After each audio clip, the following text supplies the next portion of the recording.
On the 28th of May 2026, a Belgian state-owned defence group bought the company that built Britain's last 3 sniper rifles.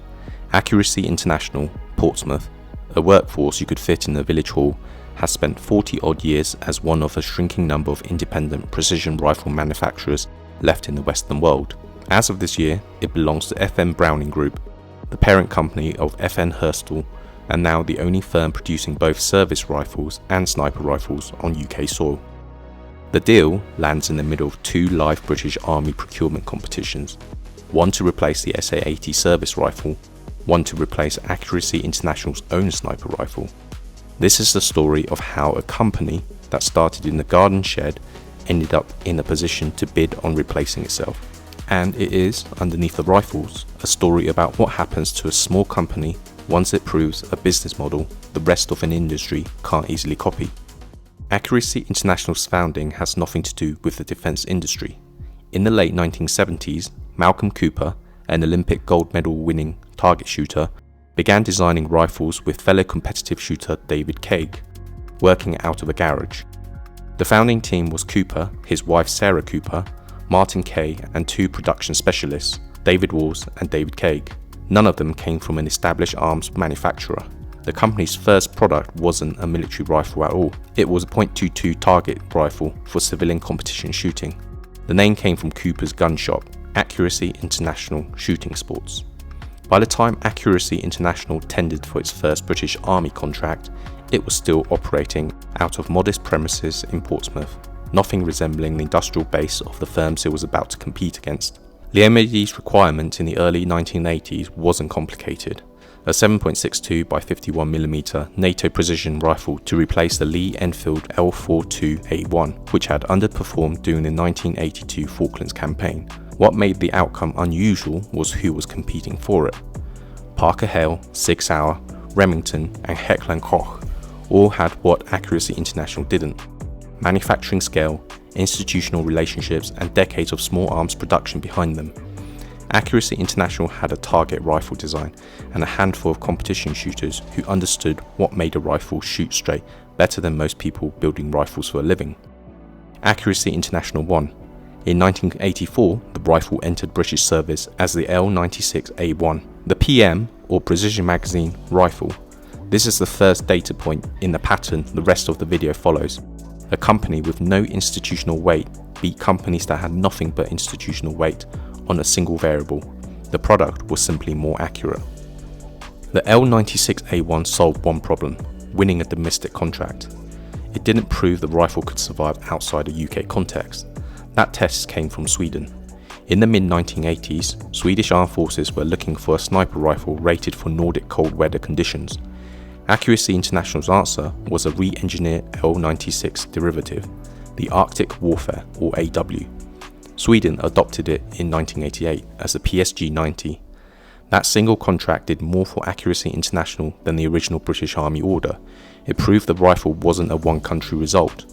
Over the following decade, the AW platform was adopted across a list of countries that reads like a NATO roll call: the UK, Sweden, Germany, Belgium, the Netherlands, Norway, Spain, Australia, New Zealand, Ireland, Latvia, Indonesia, Malaysia, Singapore, and notably, Russia. In 1998, Germany adopted the AWM Super Magnum, chambered in .300 Winchester Magnum, as the G22, a decision worth pausing on. Germany has its own established small arms industry in Heckler Koch. The Bundeswehr looked at a domestic option and bought British anyway. By the end of the 1990s, the Arctic Warfare chassis system, one-action, interchangeable barrels across 7.62 NATO, 300 Winchester Magnum, and 338 Lapua Magnum, had become the default precision rifle platform inside NATO. That modularity was the actual competitive advantage. A single rifle rechambered for different roles was a simpler procurement and logistics case than fielding separate single-caliber systems from separate manufacturers. This is the second data point. The company didn't just win once. It built a product structure that made winning repeatable. The current generation descendant of that platform is the L115A3, chambered in .338 Lapua Magnum, which entered British Army service in 2008. Roughly 580 units were procured initially. It remains the in-service British sniper rifle as of this recording, and it is the rifle at the centre of the SHAMER replacement competition covered later in this video. The L115A3's combat record includes the longest confirmed sniper kill by a British serviceman on record. In November 2009, Corporal of Horse Craig Harrison of the Blues and Royals Household Cavalry engaged 2 Taliban machine gun crews in Helmand province, Afghanistan, with 2 consecutive shots at 2,475 meters, confirmed by GPS. A third shot destroyed the machine gun itself. The engagement range was roughly 900 meters beyond the L115A3's rated effective range.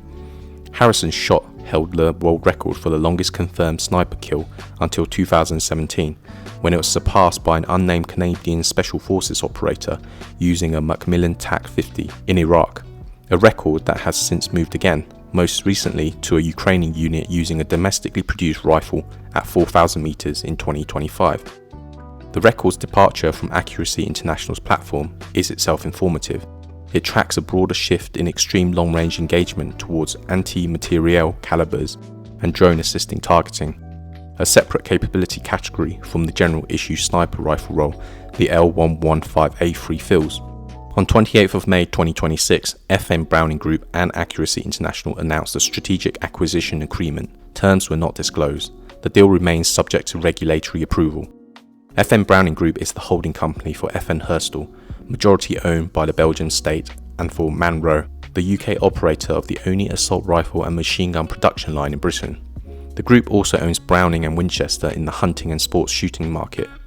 Under the agreement, Accuracy International keeps its own brand, its own engineering culture, and both its UK manufacturing base in Portsmouth and its US facility. FN Browning Group's own statement frames it as complementary. Accuracy International's precision bolt-action expertise, sitting alongside FN's existing small arms and NATO standard ammunition business.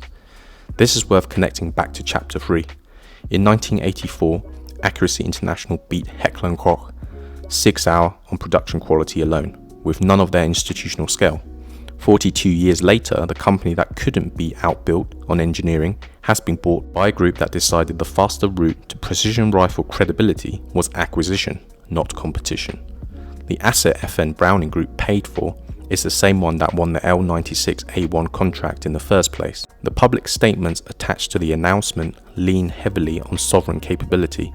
Colonel Will Waugh of the MOD's dismounted close combat team welcomed the deal on the basis that it preserves continued access to both companies' capabilities.